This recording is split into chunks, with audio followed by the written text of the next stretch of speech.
balik lagi sama gue di catatan ajaib.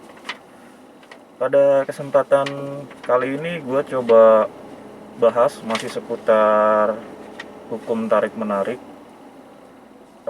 Gue coba sharing pengalaman hidup gue atau pengalaman pribadi gue, bagaimana gue menerapkan hukum tarik menarik ke dalam kehidupan gue. Sebagian dari kita semua mungkin sudah mengetahui tentang hukum tarik menarik. Jadi hukum tarik menarik itu secara singkatnya adalah suatu hukum di alam semesta yang berkata apa yang paling sering kita pikirkan, kita rasakan dan kita fokuskan, itulah yang akan terwujud ke dalam kehidupan kita.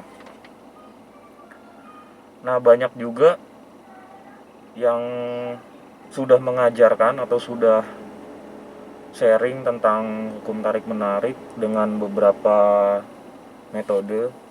Salah satu diantaranya ada visualisasi, ada afirmasi, ada juga dengan scripting atau mencatat.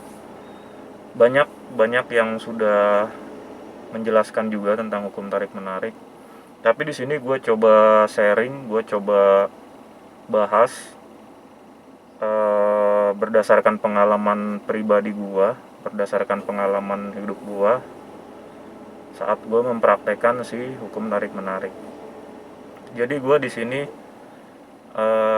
gue menggunakan scripting atau mencatat. Kenapa mencatat? Karena dengan mencatat gue bisa lebih fokus atau gue bisa lebih bebas untuk menuangkan perasaan gue dengan mencatat. Nah, hal-hal apa aja yang gue catat? Itu yang pertama, gue mencatat hal-hal yang bisa gue syukuri setiap hari. Sederhananya, gue bisa bersyukur sama hidup gue, sama kesehatan gue, sama pekerjaan, sama keluarga. Banyak yang bisa kita syukuri. Dan yang kedua, gue mencatat hal-hal yang gue inginkan. Hal-hal yang gue inginkan itu ya, contohnya kayak gue pengen punya rumah, gue pengen punya kendaraan, gue pengen punya penghasilan, kayak gitu ya. Contohnya kayak gitu. Nah, terus yang ketiga, gue juga bisa mencatat ide-ide apa aja yang tiba-tiba datang ke gue, dan itu gue catat biasanya. Nah, contoh pertama hal-hal yang bisa gue syukuri itu tadi ya, kayak kesehatan, kehidupan, keluarga. Dan biasanya gue tulisnya itu atau gue catatnya itu dengan penuh perasaan gitu ya, dengan menuangkan perasaan ke dalam apa yang gue catat. Jadi contohnya, gue bersyukur karena gue masih bisa hidup, masih bisa bernafas, masih bisa melihat, masih bisa berjalan. Nah, gue tuliskan itu dengan perasaan yang benar-benar penuh penuh syukur gitu ya, karena masih bisa bernafas, karena masih bisa hidup, seperti itu ya. Lalu untuk contoh yang kedua itu hal-hal yang kita inginkan. Hal-hal yang kita inginkan itu ya seperti tadi ya, kayak mau punya mobil, mau punya rumah, mau punya penghasilan, mau punya pasangan hidup, segala macam ya. Tapi di sini gue mencatatnya itu seolah-olah itu sudah terjadi. Jadi kayak misalkan gue mau punya penghasilan. Jadi penghasilan, misalkan gue kasih contohnya itu kayak, saya bersyukur karena saya sudah memiliki penghasilan sebesar bla bla bla bla bla. Nah, contohnya seperti itu. Terus yang ketiga, contohnya untuk ide-ide. Jadi biasanya kalau kita lagi kondisi yang enak atau kalau kita kondisi yang lagi tenang, nyaman gitu ya, tiba-tiba itu suka ada ide-ide gitu ya, suka datang ide-ide tiba-tiba kayak, pengen punya restoran atau pengen punya bisnis kendaraan, pengen punya bisnis lain-lain gitu ya. Nah, itu biasanya gue catat juga sih.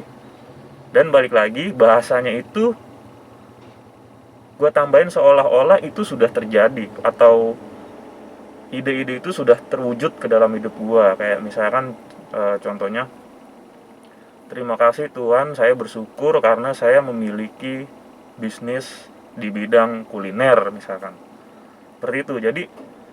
Jadi kita mencatatnya itu atau menulisnya itu dengan perasaan penuh syukur, dengan perasaan bahagia, dan seolah-olah itu sudah terjadi ke dalam hidup kita gitu ya. Nah, biasanya kapan gue mencatat ini atau kapan gue menulis hal-hal yang bisa gue syukuri dan hal-hal yang gue inginkan? Biasanya sih kalau gue mencatatnya itu saat sedang santai. Misalkan saat habis pulang kerja terus browsing atau scroll handphone sebentar, baru gue siapin waktu khusus buat gue bisa mencatat atau menulis. Yang kedua itu biasanya saat mau tidur malam gitu ya, ketika udah selesai semua aktivitas terus kita udah mau tidur, biasanya gue luangin waktu sebentar itu untuk mencatat hal-hal apa aja yang bisa gue syukuri pada hari itu. Jadi gue catat sebelum gue tidur, gue catat hal-hal apa aja pada hari itu yang bisa gue syukuri. Ya misalkan terima kasih, saya bersyukur karena hari ini saya bisa bekerja dengan baik, atau saya bersyukur karena hari ini saya ditraktir makan oleh teman, misalkan seperti itu. Banyak yang bisa kita syukuri atau yang bisa kita benar-benar rasain atau ungkapin gitu ya, dan kita tulis di dalam buku atau di dalam catatan. Terus kapan lagi waktu yang tepat? Itu biasanya saat kita baru bangun tidur. Jadi sebenarnya mencatat atau menulis ini sama metodenya seperti afirmasi atau sugesti. Kalau afirmasi dan sugesti kan biasanya kita memberikan sugesti atau afirmasi ke dalam diri kita gitu ya. Nah kalau ini gue lebih ke afirmasi atau sugesti itu gue catat, terutama hal-hal yang bisa gue syukuri dan hal-hal yang gue inginkan gitu. Jadi gue catat, gue bervisualisasi seolah-olah itu sudah terjadi, tapi gue catat semuanya. Pokoknya yang bisa gue syukuri, yang gue pengen itu gue catat semua. Nah waktunya yaitu tadi saat santai, saat mau tidur malam ya, bukan tidur siang. Terus yang kedua saat baru bangun tidur, itu biasanya gue catat semua. Karena pada kondisi-kondisi itu otak kita itu sudah rileks, sudah sudah dalam keadaan tenang gitu ya, santai seperti itu.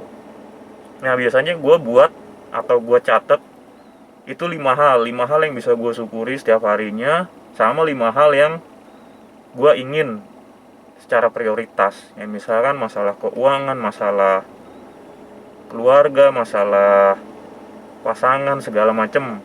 Nah itu jadi totalnya 10. Sebenarnya sih nggak ada batasan ya, cuman gue terapin itu setiap hari itu 5 hal yang bisa gue syukuri sama 5 hal yang gue pengen. Nah kenapa gue menggunakan dengan mencatat? Karena kalau gue pribadi, sama kayak kalau kita waktu belajar menulis gitu ya. Jadi waktu TK atau waktu SD, waktu pas kita belajar nulis itu kan kita makin fokus dan kita makin apal, makin jadi kebiasaan. Oh ini huruf A, oh ini huruf B, oh ini huruf C gitu ya. Nah sama aja kayak hal-hal yang bisa kita syukuri atau hal-hal yang kita pengen itu kita catat. Jadi kita semakin fokus, kita semakin sadar sama hidup kita, sama hal-hal yang bisa kita syukuri, dan juga sama apa sih hal-hal yang kita pengen secara prioritas itu tadi. Jadi makin ketangkep sama si otak kita gitu ya.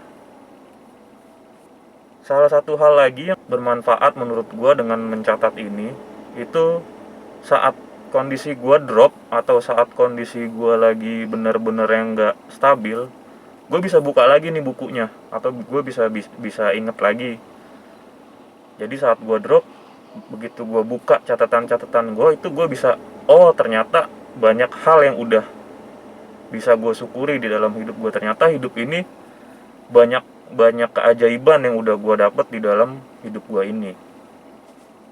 Seperti itu. Jadi saat kondisi gue drop, biasanya gue buka lagi hal-hal apa aja yang udah gue catat, atau hal-hal apa aja yang udah gue tulis selama ini.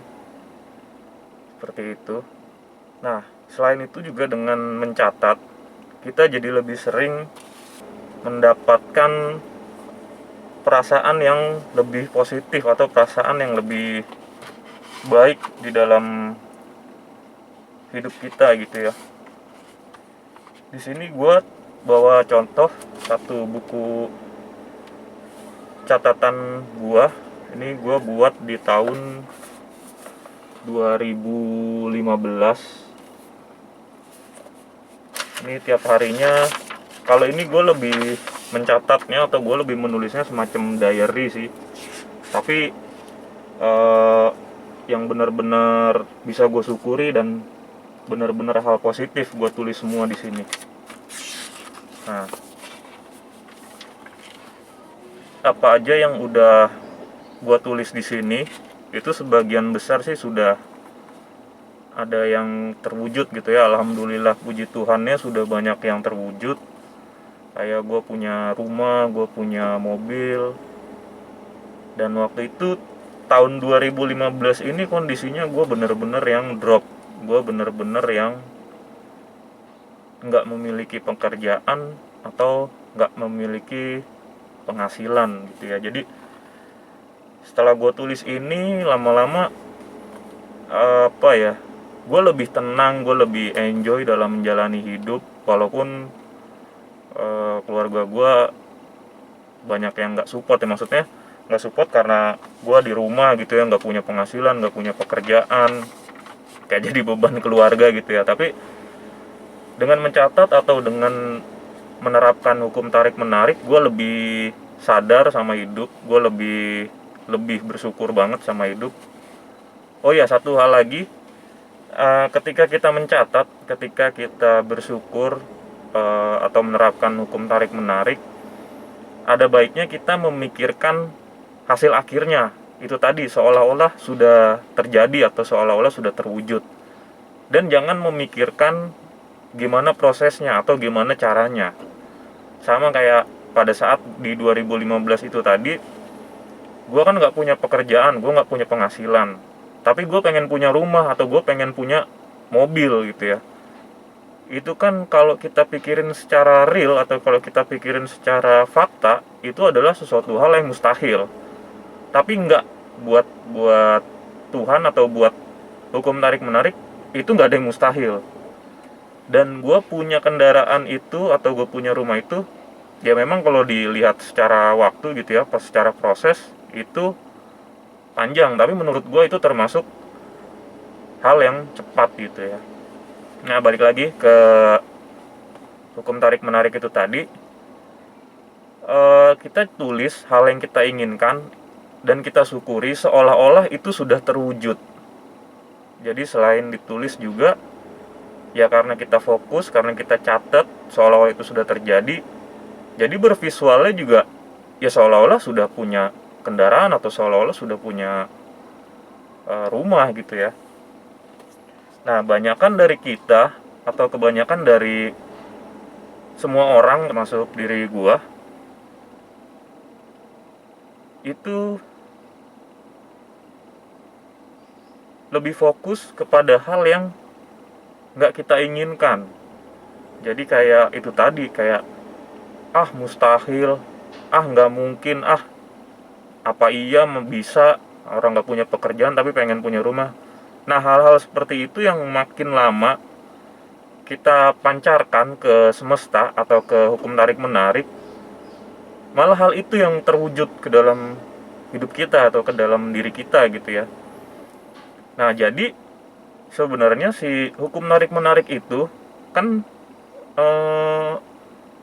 isinya adalah segala hal atau segala sesuatu yang paling sering kita pikirkan, paling sering kita rasakan, dan paling sering kita fokuskan, itu yang dapat terwujud gitu ya. Jadi kalau saat kita buat apa istilahnya visi ya, saat kita bikin visi misi tujuan, kita tulis hal-hal yang kita inginkan gitu ya, terus tiba-tiba di tengah jalan kita mulai seolah-olah mengcancel gitu ya. Jadi seolah-olah nggak mungkin gue mau punya perusahaan besar, gue nggak punya basic apa-apa, kayaknya nggak mungkin deh. Terus kita mulai ragu, kita mulai nggak bisa nih. Nah itu kita justru malah malah istilahnya terjebak di eh, yang kita fokuskan itu. Kita fokusnya malah di yang nggak kita pengen gitu ya, yang kita sendiri yang cancel keinginan kita itu tadi gitu ya. Jadi ya akhirnya itulah yang terwujud di dalam hukum tarik menarik seperti itu. Ada hal-hal yang kadang kita bertolak belakang gitu ya. Kita sudah tahu nih hukum tarik menarik seperti ini gitu ya, seperti ajaib gitu ya, hukum tarik menarik itu ajaib gitu ya. Nah tapi secara fakta kadang kita dihadapin dengan hal-hal yang nggak bisa kita kontrol. Sebenarnya bukan nggak bisa kita kontrol, tapi lebih lebih tepatnya nggak mau kita kontrol gitu ya. Jadi kayak waktu kondisi gua waktu 2015 itu yang benar-benar nganggur, nggak punya apa-apa, itu kadang sekali dua kali atau beberapa hari tuh apa iya sih bisa bekerja, apa iya sih gue bisa punya kendaraan, orang gue nggak ada apa-apa, gue nggak punya penghasilan, gue nggak punya pekerjaan gitu ya. Tapi alhamdulillah puji Tuhannya lama-lama karena gue sering menulis itu tadi, jadi gue tulis selama 30 hari, bahkan gue terusin selama bulan berikutnya gitu ya. Dan lama kelamaan hidup gue mulai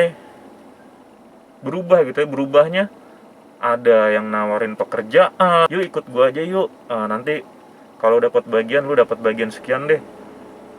Nah prosesnya itu atau jalannya itu udah disediain sama Tuhan gitu. Jadi bener-bener ajaib. Dan makin lama hal-hal yang gue tulis itu jadi terwujud ke dalam hidup gue. Nah akhirnya di situ gue mulai, dengan mencatat itu justru gue makin lebih lebih fokus gitu ya. Jadi lebih makin apa ya, perasaan gue malah jadi semakin positif. Karena kan itu tadi ya, semakin kita sering fokusin sama hal-hal yang kita pikirkan, rasakan, dan fokusin, itu lingkungan atau apa namanya, orang-orang atau hal-hal yang sesuai itu ketarik semua ke dalam hidup kita.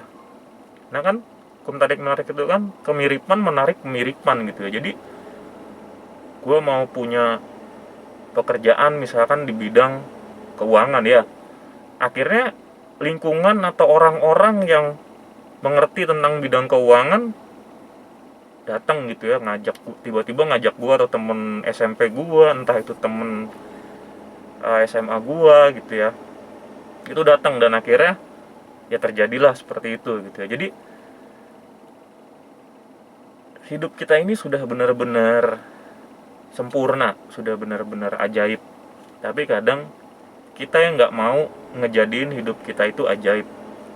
Kadang kita yang nggak mau untuk ngontrol apa aja yang kita pengen dan nggak pengen. Bahasanya seperti itu gitu ya. Nah jadi sobat-sobat ajaib, ini berdasarkan pengalaman pribadi gue ya. Jadi dengan mencatat atau dengan menulis itu biasanya gue lebih jadi semakin sadar tentang si konsep hukum tarik menarik. Gue lebih sering bersyukur sama diri gue, sama hidup gue, sehingga gue lebih tenang atau santai, nggak terlalu khawatir tentang hal-hal yang gue khawatirin. Jadi gue lebih menikmati dalam menjalani kehidupan gitu ya. Mungkin itu aja yang bisa gue sampaikan seputar hukum tarik menarik dan seputar pengalaman pribadi hidup gue dengan mencatat. Tetap jaga kesehatan, tetap patuhi protokol kesehatan. Salam ajaib.